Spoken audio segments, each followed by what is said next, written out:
Bien, he titulado a la reflexión esta mañana de la siguiente manera: el ministerio de ser mamá o de ser madre. Yo creo que ahora sí hay mucho volumen, ahí está bien. El ministerio de ser madre. Yo creo, hermanos, que muchas veces consideramos la labor de una madre no como el ente de Dios o como Dios lo ve a la luz de su palabra o como Él lo ha manifestado. Y a veces pensamos que la labor de una madre no es tan espiritual como lo que se hace en una iglesia, por ejemplo, ¿verdad? Pero hoy vamos a conocer que realmente, hermanos, lo que hace una madre es un ministerio. Y es un ministerio otorgado por Dios. Pero no solamente es un ministerio, es el ministerio. Uno de los más importantes que Dios le ha otorgado a la mujer. Entonces vamos a ver en este tema esa importancia que la Biblia le da a el ministerio de ser mamá. Hay un artículo que una madre escribe que tiene un título mero interesante. El título de este artículo dice lo siguiente: ¿qué hace una mujer tan inteligente como tú metida en la casa? Suena interesante, ¿no? Ella, a través de este artículo, trata de presentar su faena por encontrar una niñera perfecta para sus hijos. Ella se había creído esta mentira. ¿Qué hace una mujer tan inteligente como tú metida en la casa? Y ella dijo: sí, yo no soy para andar metida en la casa cuidando hijos, que lo haga otra persona, ¿verdad? Y entonces empieza a buscar a esa niñera que tenga las cualidades que ella desea para alguien que cuida a sus hijos, que los ame, que los cuide, que les enseñe, que los lleve a lugares interesantes, que les dé de comer a la hora que tiene que ser, que les dé pues comida saludable, que los cuide, que les lea libros buenos, cuentos buenos, que les enseñe la Biblia, que no permita que se enfermen, y empieza con su lista, ¿verdad?, a encontrar a esa niñera perfecta.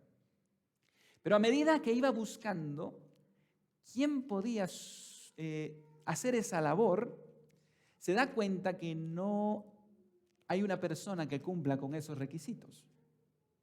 Se daba cuenta que la mayoría de estas personas pues no cuidaba como ella deseaba que sus hijos fuesen cuidados.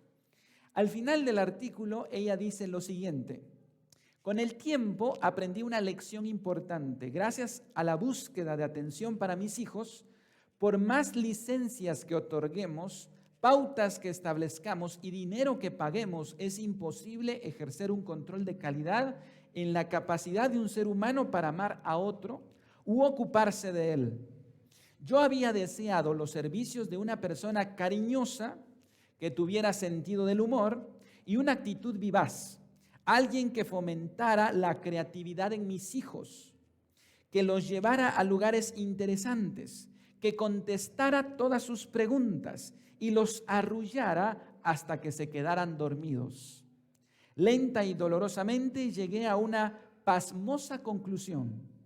La persona que estaba buscando, la que había tratado con desesperación de encontrar, era yo misma. Si había una persona que tenía todas esas cualidades, y era ella misma. Ella entendió que la labor de madre es irreemplazable. Ahora, ¿qué es lo que nos está vendiendo el mundo de hoy a través de los medios sociales? Bueno, hoy a través del gran movimiento feminista contemporáneo se exalta a la mujer ejecutiva, aquella que puede ser libre de sus hijos, aquella que tiene la libertad de dedicarse a una gran empresa. Y el estereotipo que tenemos de esta mujer, pues es la que tenemos aquí en la foto. No sé si se ve bien, pero ¿cómo la ven ustedes a ella? Sonriente, feliz. Cualquiera diría una mujer plena, realizada en la vida. Y eso es lo que se está vendiendo hoy, ¿verdad? No, eso de cuidar hijos, como decía este artículo. ¿Qué hace una mujer tan inteligente como tú metida en la casa? Sí, claro, ¿verdad? No, yo no soy para cuidar hijos. Yo no soy para estar en el hogar. En contraposición a esta otra mujer, que ustedes tienen en pantalla también. ¿Cómo ven a esta otra mujer? Frustrada, ¿verdad? Con todos los trastes allí, ¿verdad? Esa función de cuidar el hogar, ¿verdad? Y alguien podría decir, bueno, el movimiento feminista más bien afirma que la mujer debe emanciparse de ese rol de estar en casa.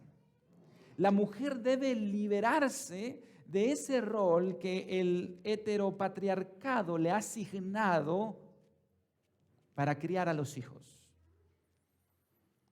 Hoy vamos a ver qué piensa Dios de esto, qué dice la Biblia, qué dice Dios en su palabra acerca de esto.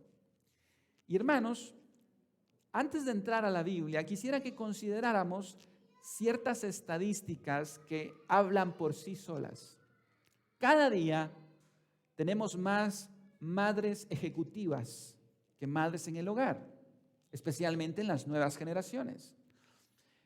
Pero hay un libro y unos datos que arroja el doctor César Vidal que nos dice lo siguiente: mientras la mujer ha abandonado más la crianza de los hijos en los últimos años, en las últimas décadas, mientras se ha profesionalizado y ha dejado su labor como madre a otras personas, esto es lo que ha ocurrido. La delincuencia ha aumentado en las calles, el uso de drogas en adolescentes es mayor, un repunte de embarazos en adolescentes, el trabajo para psicólogos ha aumentado, el aumento en los correccionales va en aumento, crisis en la identidad de género y aumento en el consumo de alcohol en menores. Alguien podría decir, ¿en serio todo eso ha pasado? Esas son estadísticas, no son opiniones. No está papá en casa y ahora tampoco está mamá. La pregunta es, ¿qué dice la Biblia acerca del rol tan importante de mamá? Vamos a ver dos encabezados esta mañana. El primero de ellos es la maternidad como un ministerio fundamental. Hay mamás que preguntan, hermano, ¿cómo puedo yo servirle a Dios? Bueno, si usted es mamá, ya tiene un gran ministerio. Y no es uno de tantos, es un ministerio fundamental que Dios le ha otorgado a usted como mujer. Que no todas tienen ese privilegio. Pero, hermanos, en primer lugar vamos a conocer que la maternidad es un ministerio y es un ministerio que debe hacerse con temor y temblor. Y en segundo lugar, vamos a ver 4 características de una madre conforme al corazón de Dios. Para ello, entonces, quiero invitarles a que tomen su Biblia y abramos en el capítulo 2, versículo 9, la sección que hoy vamos a estudiar. Primera de Timoteo, capítulo 2, versículo 9 al 15.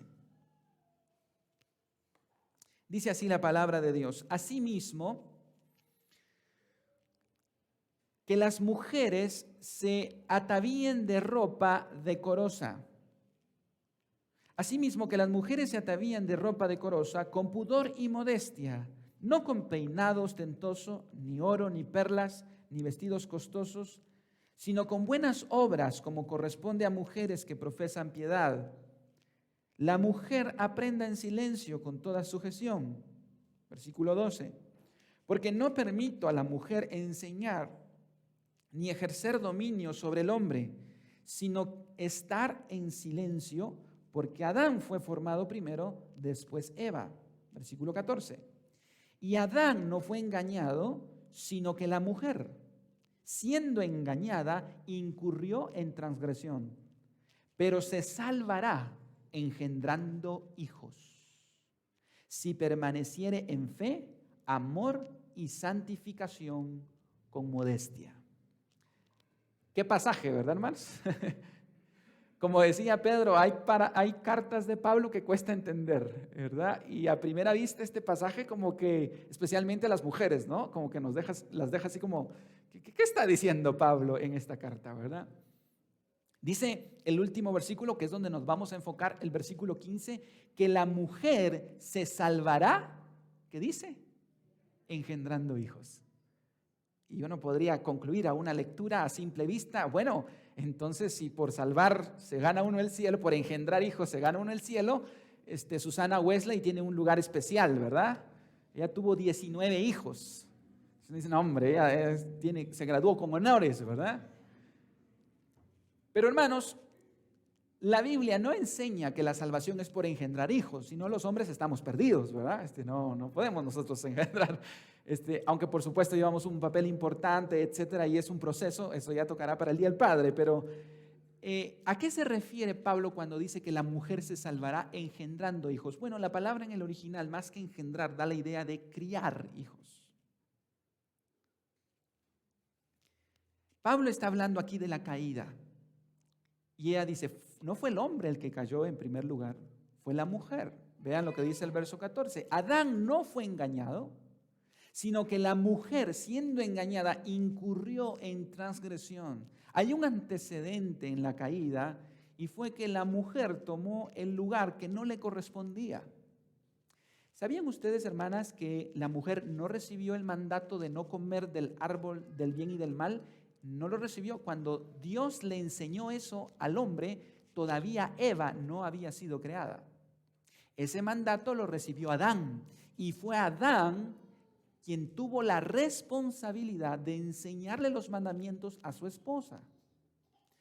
Porque en la Biblia la responsabilidad del hogar recae sobre el esposo en primer lugar, como cabeza del hogar. Pero eso es para el Día del Padre. Ahora estamos en el Día de la Madre. Hoy los padres pueden respirar tranquilos, ¿verdad? Hoy los padres están como muy felices, ¿verdad? Pero hermanos, ese antecedente está allí en Génesis. Y Pablo lo recuerda aquí, fue la mujer. Ahora, Dios le da tanto al hombre como a la mujer un ministerio para luchar en contra de los efectos de la caída. Tanto el hombre como la mujer tienen un ministerio para luchar contra los efectos de la caída. Y Pablo dice en este texto que la mujer se salvará, es decir, la mujer va a luchar contra los efectos de la caída, criando hijos si permaneciere en fe, amor, santificación y modestia.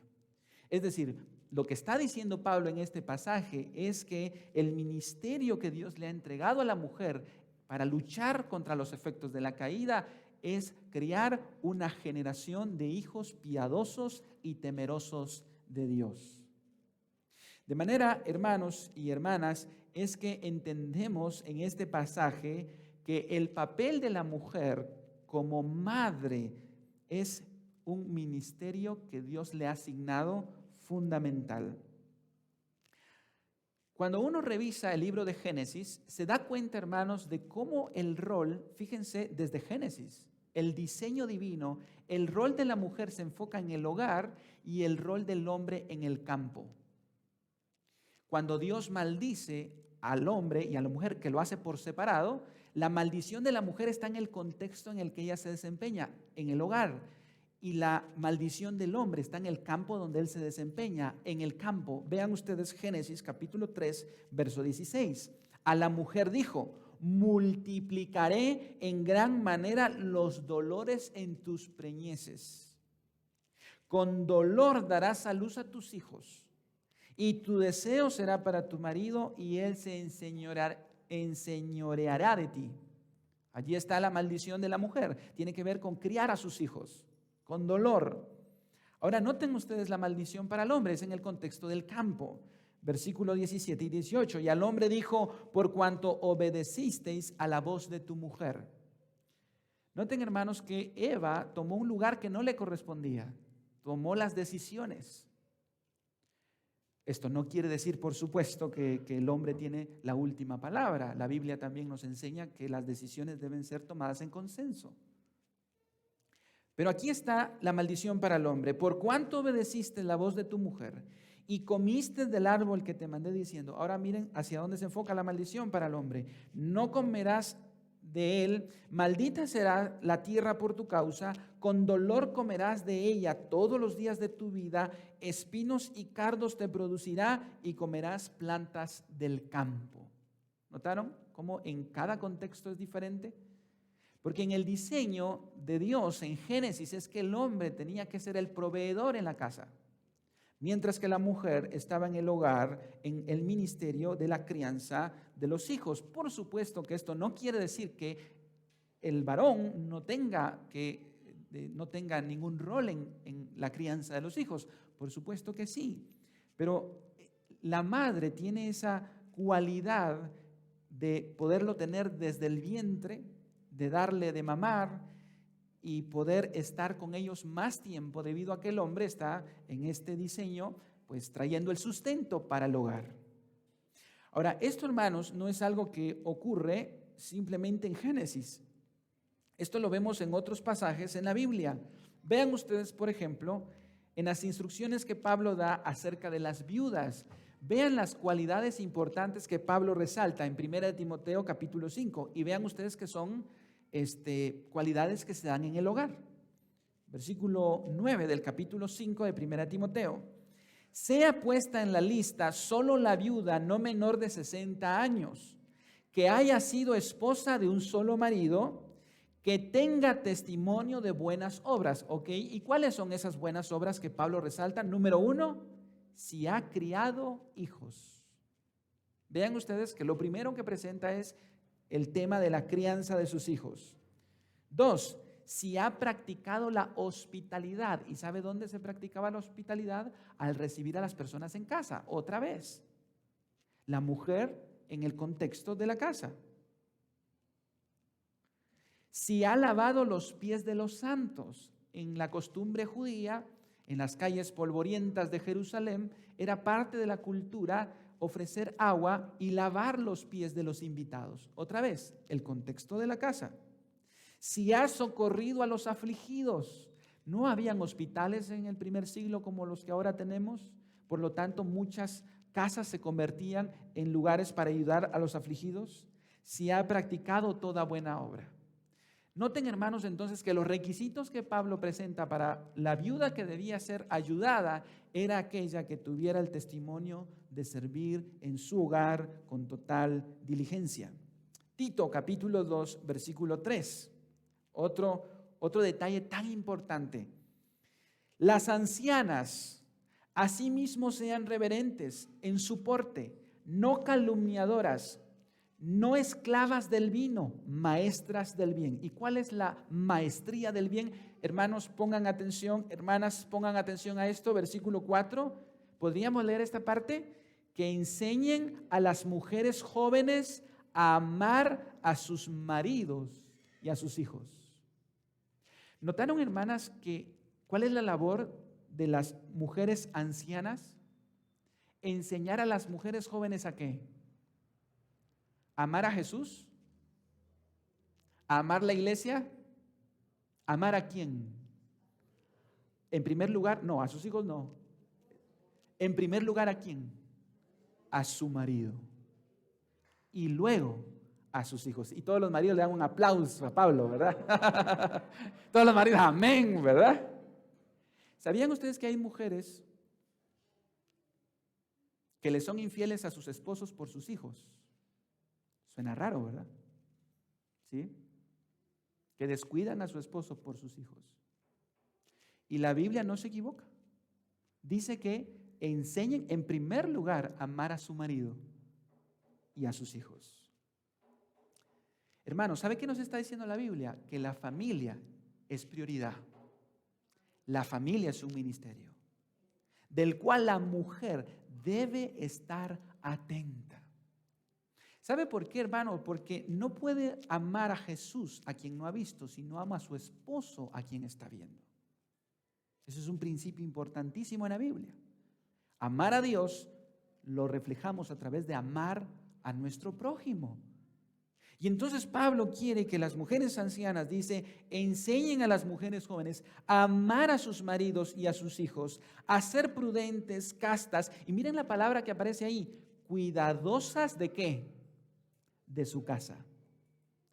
Ven, hermanos, que por todos lados la Biblia nos está diciendo, querida madre, su casa, su hogar es prioridad, es un ministerio. Pero no es cierto, hermanas, que a veces vemos al esposo al hogar como un estorbo para poder servir a Dios? ¿No es cierto que a veces vemos al esposo como un estorbo, ¿verdad?, para servir al Señor? Y decimos, ay, si yo fuera, si no tuviera estos compromisos, yo pudiera servir más a Dios. No, hermana. Es precisamente en su hogar que usted le está sirviendo a Dios. No lo vea como entre servir al hogar o servir a Dios. Es exactamente lo mismo. Cuando usted sirve a su esposo, cuando usted sirve a sus hijos, usted está sirviendo a Dios, porque es su ministerio. Qué interesante, qué interesante. Cuidadosas de su casa, buenas, sujetas a sus maridos, para que la palabra de Dios no sea blasfemada. Qué interesante, hermanos.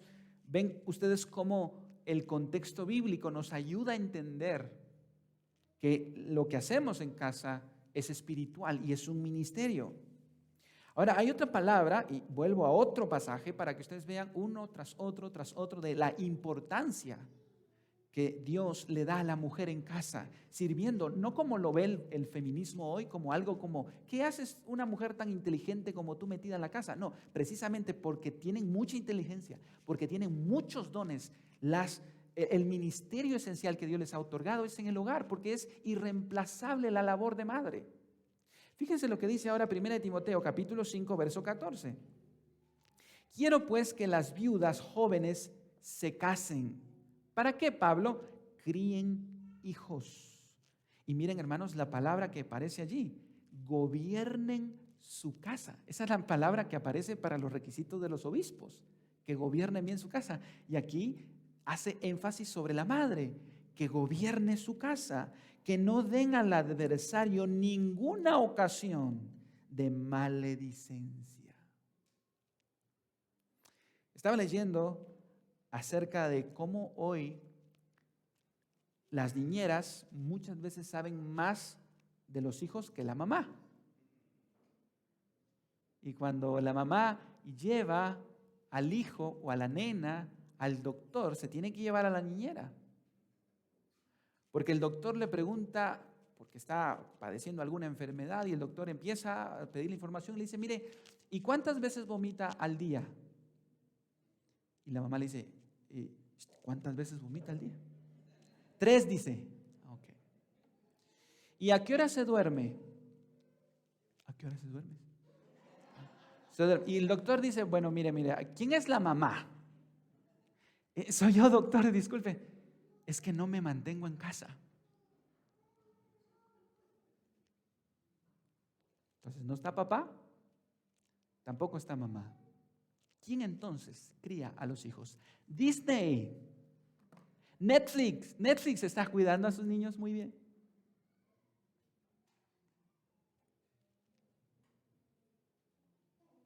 Hermanas, la labor de madre es irreemplazable. Y Dios les ha otorgado ese enorme privilegio. Uno de los testimonios que más me ha impactado es, y con el permiso de la mamá, hermana Zoilita, su hija Gladys, 18 años trabajando en la SAT. Un salario soñado. Le había pedido tanto a Dios por un hijo. Quedó embarazada, y cuando queda embarazada, pues Dios bendice ese embarazo y tiene a su bebé. Y bueno, ahora tengo que buscar a la mejor niñera del mundo. Cuando Dios le dice, ¿para eso te di un hijo? ¿Para que se lo entregaras a otra persona? Dios tocó su corazón, y ¿sabe qué hizo? Renunció. Y pues por supuesto que su jefe le dijo, ¿qué pasó? ¿Que hay que mejorar el salario? ¿No se siente bien? ¿Cuál es la razón? Dice, no, que tuve mi hijo. Ajá, y pues lo voy a cuidar. Pero existen niñeras, estamos en el siglo XXI, o sea, por cuidar a su hijo va a renunciar. Porque así lo ve el mundo, lo ve como, por eso simplemente. No es simplemente. Pastor, ¿usted me está diciendo que no debo trabajar? No soy yo. Son pasajes bíblicos. Por supuesto, hermanos, por supuesto, hay casos muy difíciles, muy especiales, en los que la mujer, o a lo mejor es divorciada, a lo mejor es viuda. Pero hermanas,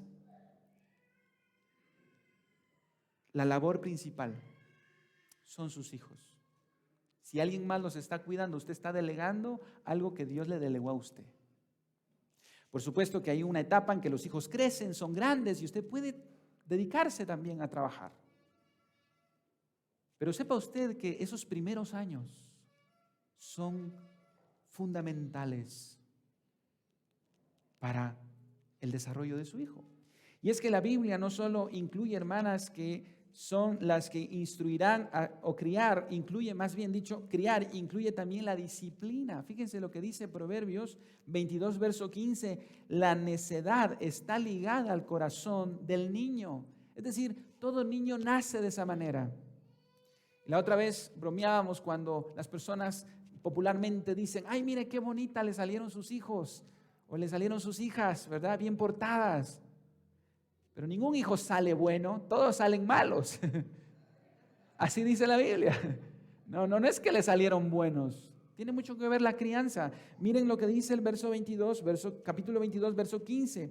La necedad está ligada al corazón del niño. La vara de la disciplina la alejará de él. Esa es muchas mamás dicen, cuando venga tu papá le voy a decir. No, ahí usted tiene la vara, usted puede darle, porque eso es lo que dice la Biblia. Debemos aplicar la disciplina. Y ahí la Biblia nos dice con qué. Con la vara de la sabiduría. O como lo conocimos nosotros, la paleta de la sabiduría, ¿verdad? Fíjense lo que dice Proverbios 13:24.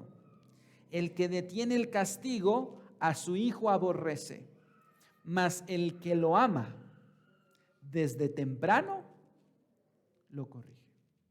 Disciplinar físicamente a los hijos es un principio bíblico, hermanos. Y es un principio bíblico que le corresponde tanto a la mamá como a papá. Y eso, de verdad que cuando uno es grande de hijo, ¿verdad que lo agradece? No sé, y esto es contracultural, porque hoy día se nos dice que no, hoy no se le tiene que castigar físicamente a un hijo. Eso se hacía antes, en la época de antaño, cuando la ciencia y la psicología no habían llegado, porque eso nos trauma, etcétera, etcétera. Hermanos, yo creo que ninguno de nosotros vive traumado. Mi madre aplicó muchas veces no era ni la paleta ni la vara, era el cincho de la sabiduría conmigo. Y sabe, en su momento yo me enojaba con mi mamá. Decía, mamá, ya estoy grande, yo tenía 8 años. Ya sé lo que hago, decía yo. Yo creo que la última vez que mi mamá me cinchació, yo tenía como 12, 13 años. ¿Saben qué pasó? Esto es para que vean que no fui nada bien portado. Con un amigo le habían comprado su primer vehículo ahí en el pueblo de donde yo soy, y nosotros somos del Palmar, Quetzaltenango, y entonces secuestramos ese carro.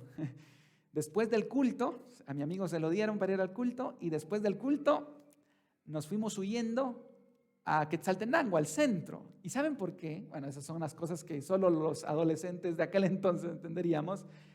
Queríamos manejar en Shela, ¿saben por qué? Porque queríamos manejar donde habían semáforos. Eso era como wow, ¿verdad? Sí, yo sé, sí, lo siento mucho, yo tengo mis años, hermanos. Y es que lo veíamos en películas, etcétera, pero no queríamos sentir que era manejar en semáforos. Hoy manejar en un semáforo es lo más horrible, ¿verdad? Pero en aquel entonces era. Y nos perdimos. El plan era volver 1 hora después. O sea, subíamos a Shela, estábamos a las 8, a las 9 estábamos de vuelta en casa. Hay más o menos 45 minutos entre el Palmar y Quetzaltenango, o sea, el centro. Nos perdimos, hermanos. Eran las 12 de la noche y no regresábamos. ¿Usted se imagina cómo estaban mis papás y los papás del otro chico? Al fin encontramos la ruta de regreso. No había Waze y éramos nuevos. Hermanos, cuando regresé, en la entrada de mi pueblo estaban mis papás, los papás del otro chico, la policía, los vecinos, y yo dije, hoy sí me van a matar. No, hermanos, a mi mamá había que tenerle ahí cierto temor, porque cuando yo llegué y abre la puerta y me dice el papá, allá están sus papás, váyanse. Yo llego, me subo al carro de mis papás y mi madre me dijo, chulo, ¿verdad? Oye, hermanos, y nadie dijo nada más. Fuimos en el carro, nos bajamos a la casa y yo sentí aquí algo, hermanos, en ese momento. Y sí, mi madre tomó el cincho. No olvido, por supuesto, ese día. ¿Y sabe que hoy le doy gracias a Dios? Gracias a Dios por eso. Susana Wesley tuvo 19 hijos. ¿Cómo le hizo? Bueno, queridas madres, aquí hay un consejo muy bueno. El consejo de Susana Wesley en una de sus biografías. Lo primero que hay que hacer para criar un niño es quebrarle la voluntad. ¡Wow! Así crió ella a sus 19 niños. Lo primero que hay que hacer es quebrarle la voluntad. ¿Ha visto usted esos hogares donde la autoridad son los niños? Donde los niños son los que mandan, donde los niños dicen a qué hora hay que ir a dormir y a qué hora hay que levantarse, en la que los niños dicen qué hay que comprar y qué no hay que comprar. Hermanos, ese no es el diseño de Dios. Si uno no aprende al niño a decirle no, alguien más le va a enseñar. Si usted no, es que yo no le quiero pegar a mi niño porque, pobrecito, alguien más le va a pegar en la calle y no lo va a hacer con amor. Entonces, el ministerio de Madre Ven es irreemplazable. Nadie más puede hacer eso que solo ustedes como madres tienen el privilegio de hacerlo. Entonces, la influencia de una madre en un hogar es increíble. El poeta Ross Wallace decía, la mano que mueve la cuna gobierna el mundo. En este poema lo que él quería decir era la tremenda influencia que tenía. Y yo creo que todos aquí recordamos esa influencia de mamá para con nosotros. Vamos a terminar con el segundo encabezado. 4 características. Ya vimos la maternidad como un ministerio, el ministerio primario, su casa, hermano, hermana, es su ministerio a lo que usted debe darle énfasis. Su esposo y sus hijos. Es el ministerio que Dios le ha entregado. Ahora 4 características para una madre conforme al corazón de Dios. Y lo tenemos aquí en el mismo versículo. Versículo 15, pero se salvará engendrando hijos, es decir, criando hijos temerosos. Y ahora Pablo menciona 4 características. Si permaneciere en fe, amor, santificación con modestia. 4 características de una madre conforme al corazón de Dios. En primer lugar, fe. Fe. Esa es la primera pregunta para ustedes, madrecitas, en esta mañana es, ¿cómo estoy yo a la luz de esas 4 características? Soy una mujer de fe. Ahora, ¿qué significa eso? Bueno, me encanta el pasaje de 2 Timoteo. Yo creo que lo explica muy bien. ¿Sabe usted que Timoteo fue un joven que le sirvió a Dios, pastor de la iglesia de Éfeso en el primer siglo? Mano derecha del apóstol Pablo. Pero ¿sabe quiénes fueron las que influyeron en Timoteo? Vea esto en 2 Timoteo, capítulo 1. Doy gracias a Dios, dice Pablo, al cual sirvo desde mis mayores con limpia conciencia, de que sin cesar me acuerdo de ti en mis oraciones noche y día, deseando verte, al acordarme de tus lágrimas para llenarme de gozo. Y luego Pablo hace una afirmación increíble. ¿Cómo empezó la fe de este joven? Trayendo a la memoria la fe no fingida que hay en ti. Ajá. ¿Y cómo empezó esa fe? La cual habitó primero ¿en quién? En tu abuela. Y Pablo menciona hasta el nombre, en tu abuela Loida. Y luego en tu madre Eunice. y ahora estoy seguro también en ti. Wow, yo creo que este pasaje enseña que es una mujer de fe. Esa fe que hubo en Loida, en su mamá, fue hacia la siguiente generación, su hija Eunice. Y Eunice fue a la siguiente generación. Es decir, Timoteo era un cristiano de tercera generación por la influencia de su mamá. Loida fue una mujer de fe. Eunice fue una mujer de fe. Y lo que sembraron, cosecharon, Timoteo fue un hombre de fe.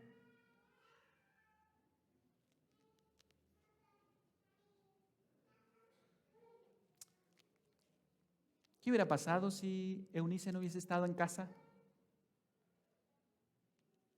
Me pregunto qué hubiera pasado si Loida hubiese dejado a sus hijos en manos de alguien más. A lo mejor no estaríamos hablando de un Timoteo hoy.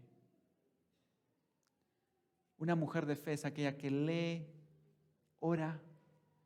¿Sabe? Carlos Wesley, si algo recordaba de su mamá, era que se ponía su delantal, llamaba a todos sus críos y les decía: mis hijos, vamos a orar. Eso marcó la vida de Juan Wesley. Charles Spurgeon habla también de su mamá, de cómo su mamá, un día ella llegó, no había nadie, y escuchó un murmullo en el segundo nivel, y él sube y encuentra a su mamá y a sus hermanitos de rodillas, orando al Señor. Nunca más olvidó Charles Spurgeon esa imagen, y eso influyó en él, a su vida. Una mujer de fe es alguien que ora, que sus hijos la ven orando, no en la iglesia, sino en casa. Que sus hijos la ven estudiando la Biblia, no en la iglesia, sino en casa. Primera característica entonces de una madre conforme al corazón de Dios es una madre de fe, como Eunice, como Loida. Pero hay otro detalle, dice en amor, en amor. Si algo se necesita para ser madre, definitivamente es amor. Si hay algo que ha marcado nuestra vida en nosotros, los hijos, es el amor con que una madre ama a sus hijos. Dice Primera de Pedro, capítulo 4, verso 8: sobre todo sed fervientes en vuestro amor los unos por los otros, pues el amor cubre multitud de pecados. Wow. ¿Sabe qué es lo que a una madre le hace amarlo a uno después de que uno contesta, de que uno es necio? Es el amor. Cuando yo recuerdo toda la que les hice a mi madre, recuerdo cuando la mandaban a llamar porque yo no me portaba bien, y ahí estaba mi mamá. ¿Sabe por qué vuelve una y otra vez? Y porque nunca las olvidamos, por su amor para con nosotros. 3. Fe, amor, santificación. Una madre conforme al corazón de Dios lucha diariamente contra su carne y lucha por parecer y desarrollar el carácter de Cristo en su vida. Lucha contra su carne, lucha contra sus debilidades. Y número 4, con modestia. Aquí Pablo había hablado en los versículos anteriores de tener modestia al vestir. Y creo que pues todos sabemos que hoy se ha perdido esa modestia. Pero Pablo habla del énfasis en el vestuario, pero modestia tiene que ver con más allá del vestuario, tiene que ver con el autocontrol. Autocontrol en las compras, autocontrol en las comidas, autocontrol en las emociones. Es decir, la modestia no solo tiene que ver con el vestuario, tiene que ver con el carácter y el autocontrol. Queridas madrecitas, yo quiero terminar este tiempo de reflexión leyendo una carta de un hijo a su mamá. Es una carta anónima pero yo creo que nos deja ver exactamente lo que Pablo está describiendo acá. Dice así, yo creo que todo hijo se identifica con esta carta. Mamá, hoy quiero darte gracias por aguantarme y sostenerme a pesar de tus grandes limitaciones.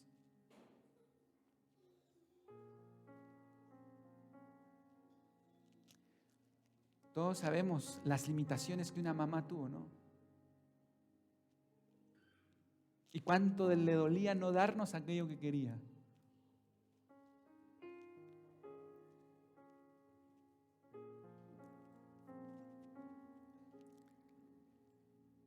Por no tirar la toalla, sino insistir en formar en mí un hombre de bien.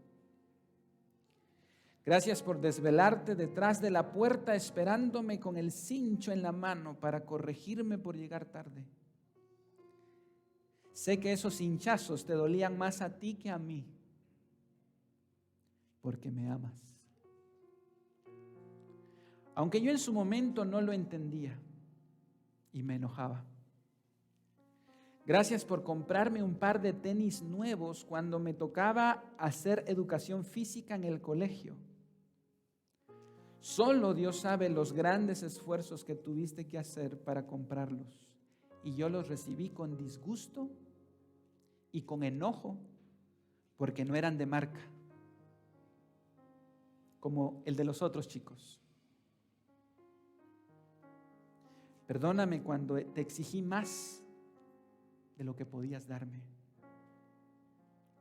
Simplemente no entendía que tú siempre me diste todo lo que tenías y aún me hubieses dado tu propia vida. Gracias por no avergonzarte de mí cuando iba mal en la escuela y el profesor te mandaba a llamar. Gracias por seguir creyendo en mí cuando ni siquiera yo creía en mí. Gracias por alentarme a soñar y verme cada día como una mejor persona. Gracias por enseñarme que el valor de una persona no está en las cosas materiales que posee, sino en lo interior, en el carácter. Gracias por aguantar a mi papá a pesar de su carácter. Por no poner tus ojos en otros hombres más educados y más cariñosos. Para no romper tu pacto matrimonial y de esa manera no romper mi mundo, a pesar de que el tuyo estaba roto. Gracias por tomarte el papel de madre en serio, por escucharme cuando lloraba sin saber por qué, por consolarme cuando tenía un desamor, por animarme cuando emprendí algún proyecto, por abrazarme cuando me sentía solo y triste, por enseñarme el trabajo recto y honrado, pero sobre todo por enseñarme el camino del Evangelio y conocer el amor de Jesús a través de tus brazos. Todavía recuerdo el perfume en tu blusa cuando me abrazabas y me recibías con tanto amor. Mamá, todo tu sacrificio valió la pena. Tus lágrimas están escritas en el cielo. Dios te recompensará grandemente. Gracias por cumplir tu ministerio. Dios levante más madres piadosas que levanten a una generación de hombres y mujeres para la gloria de Dios. Vamos a ponernos de pie.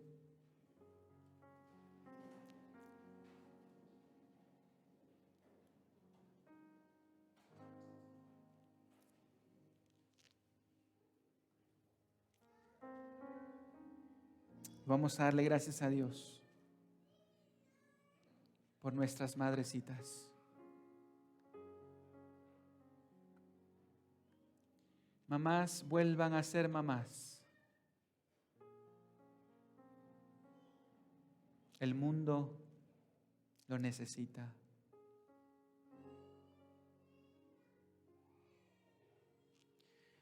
Señor, muchas gracias por tu palabra.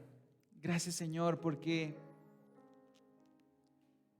Hoy celebramos a esta persona que tú nos has dejado con un propósito.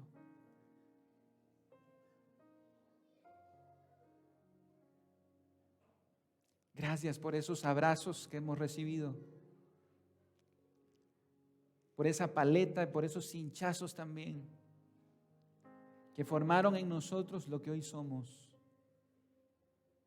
Perdónanos cuando las descuidamos, perdónanos cuando no valoramos lo que tenemos. Dios mío, queremos honrar tu nombre, honrando a cada una de ellas, como dice el Decálogo, honrar a papá y a mamá. Señor amado, que toda la honra y la gloria sean a ti, por ese ser tan especial.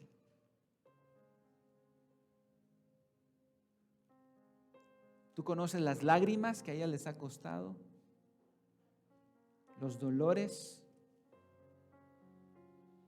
no solo los dolores desde el vientre, sino los dolores después del vientre. Señor, yo sé que nuestras madres no son perfectas, han cometido errores, han fallado, pero es la madre que tú nos has dado y hoy las honramos, Señor, y te agradecemos por ellas. En el nombre de Jesús. Amén y amén y amén. Pueden tomar su lugar, queridos hermanos.